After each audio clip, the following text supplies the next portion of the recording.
Wow. I'm gonna have to cut that. I feel like I missed. No, you don't. That's fine.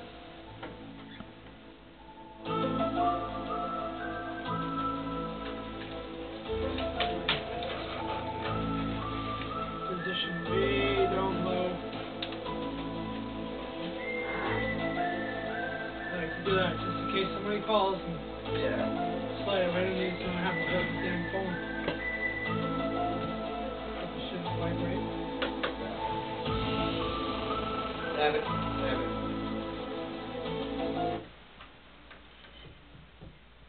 Hello, welcome to the Paranormal Hour. Your host, Jason, Earl, and Eddie. What's going on, guys?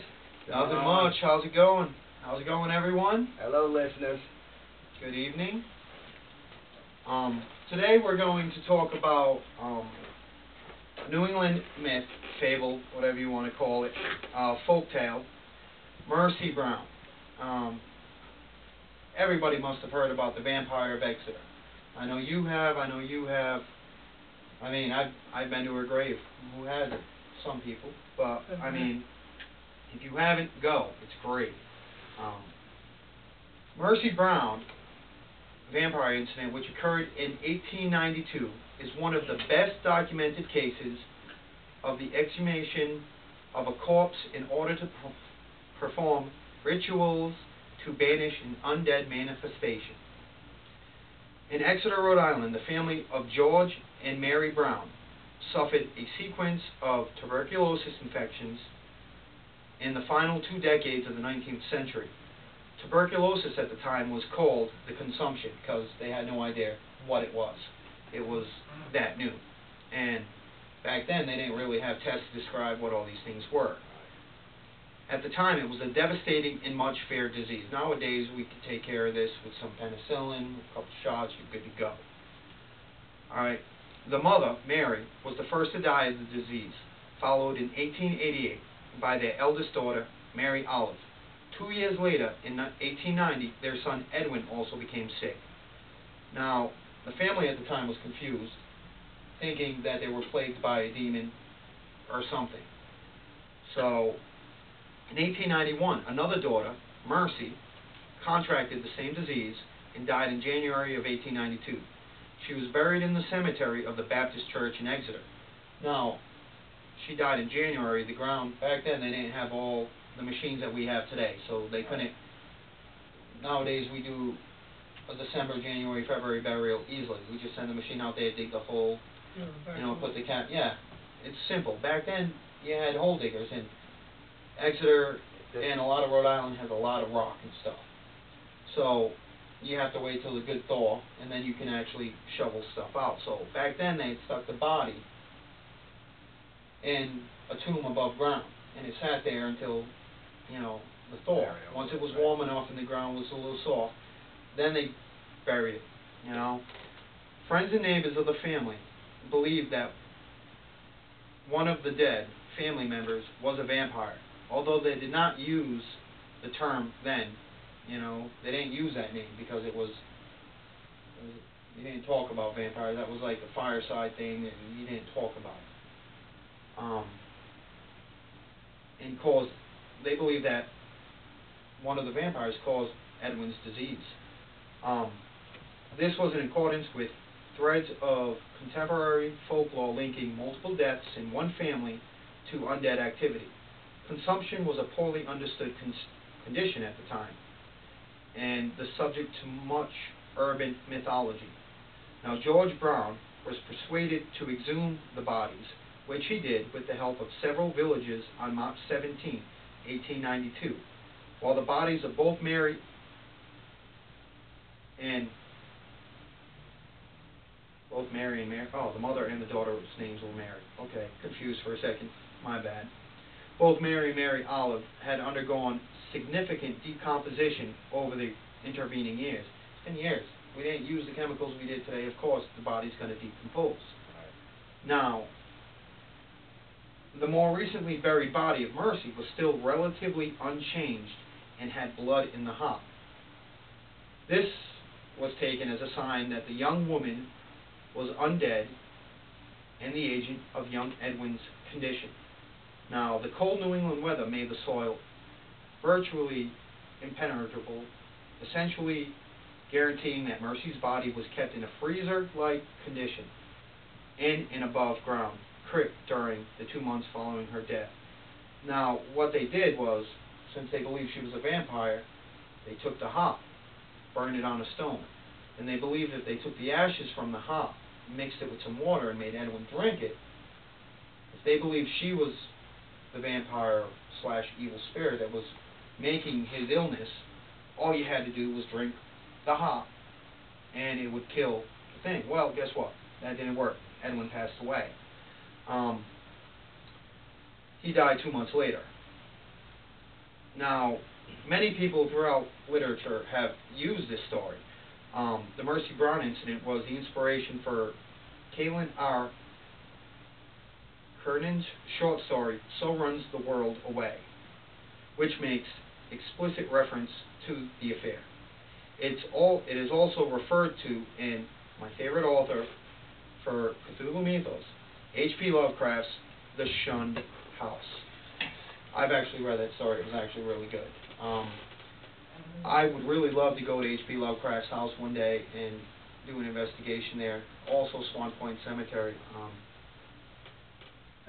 Ever since the whole Mercy Brown incident, especially in that town, what they started to do is anyone else who died after that, they'll nail them in a pine box, put them in a shallow grave, but their finger, there'll be a string wrapped around the finger, and the finger will be tied to a bell.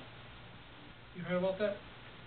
They did that for a brief period of time. Yeah, and if the bell rang, then they believed that the person was a vampire. Well, because the body's moving around. Yeah. Or else you falsely buried someone believing they were dead and they only had, like, a concussion or something. Yeah, if they were in, like, a comatose state, they didn't know what a coma was back then. Right, but, so, I mean, eventually you would have suffocated anyway, so. Right. Let's give out the number. Any callers who want to call, do you know any Rhode Island fables, folklore, any Rhode Island ghost stories that you once heard? I know, what's his name, the red guy, that's guy on 44. What's his name? That's Rehoboth, Mass. People call him Red. Okay, but it's, alright, so Red. If anybody The knows New that England, story, any New England folktale, because, I mean, we're one of the oldest parts of the country. Well, settled by the white man. Settled by the white man would be Plymouth, the oldest state in the country. As far as the white man Yeah, but goes. the Native Americans settled this place long before. No, but we're not going to get into that. I'm not talking about the natives. I'm talking political about debate. I'm talking about the white men. White versus red. The white men, as far as the white men only, Plymouth would be the first and the oldest colony in this country. True, but do you know where Columbus landed before he actually landed in Plymouth? I know, but they didn't settle there. They settled up in Plymouth. Yeah, but Talking about where they settled. actually, the Vikings. Okay, so I don't want to get into this. Well, technically, Alaska wasn't part of the United States back then, so. North American continent, dude. It's all one land, one people. We're all one people. They say. Can't we all just get along? No, Okay. Not according to the white man. That comes from the black man. Hey, the black man got us back by inventing. That's my brother, and I love him. I had to throw it The in. black man got us back by inventing the registry. Did you see the No. Family Guy? Well, Oh, no. Dude, man, we ain't had cable in like 4 months. Oh, 4 God, months we're going we insane. had cable. Going insane. You know how many I times you refuse can to watch get- CSI? All right, let's get back to the show. All right. Okay. That was our brief moment of clowning around. Speaking of cable, for just 1 second, there's a new show on called Fact or Fake. It's a show ran by an ex-FBI agent. Yeah. They look for stuff online, stories and videos online. and they try and debunk I it. think that's been out for a while. It's probably ran by somebody else, but that fact of fake has been out for at least a year or two. there was something else like it. Yeah. It's a different name, but basically it's running off the same principles. But it's a newer show of it. So basically, they take videos from the internet and stuff, and they try to debunk it. And if something looks really, really good, they'll actually do a full investigation and try to debunk it. That's okay. All right, let's give out the number. 369-0319. You got any stories or anything you'd like to share? Feel free to call. I did not bring my cards this evening, so I will not be doing a reading this evening. No one ever calls anyways. Tonight will be the night somebody calls for a reading. Well, if somebody calls tonight, then I promise you I'll do your reading next week. Okay. Does everybody know what the paranormal is? Okay. It's unexplained phenomena. Right. Well, let's give the complete definition to this, because I think everybody should be schooled on this. Give the whole complete definition. It's a general term coined in 1915 to 1920 that designates experiences that lie outside the range of what normal experience or scientific explanation, or that indicates phenomena that are understood to be outside of science's current ability to explain or measure. So, paranormal phenomena are distinct from certain hypothetical entities such as dark matter or dark energy, insofar as the paranormal phenomena are inconsistent with the world as already understood through empirical observation coupled with scientific methodology. Now, you ask me what all that means. I have absolutely no idea, except for whatever is not known and we cannot explain, they consider it to be paranormal. Now, paranormal has been in the English language since at least 1920. It consists of two parts, para and normal. Now, everybody knows what normal is. Okay, in most definitions, the word paranormal is described as anything that is beyond or contrary to what is deemed scientifically possible. The definition implies that the scientific explanation of the world around us is the norm. Normal. Part of the word and para makes up the above, beyond, beside, contrary, or against part of the meaning. Now, para has both Greek and a Latin origin. Did you know this? Okay. Its most common meaning, the Greek usage, is similar to or near to, as in paragraph.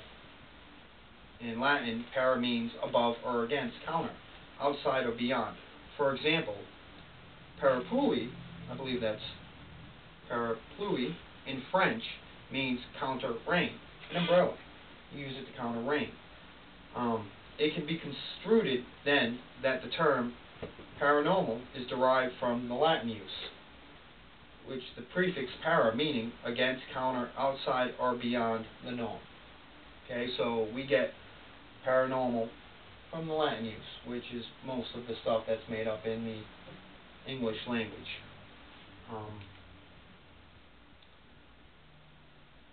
Now, last night we went to Elder Blue again, and we were cut short by some rain, but we had a lot of, I felt like I had my camera with me, but I didn't have any other EVM or EVP type stuff. My sister had the EVP. No, EMF. EMF. She had the EMF. Eddie, you had the EVP and your camera. Yep. Jason, you had your new toy, which is a night vision camera. And this thing was some cool stuff. This thing is cool. All right, it's a little handheld device, and it's nifty.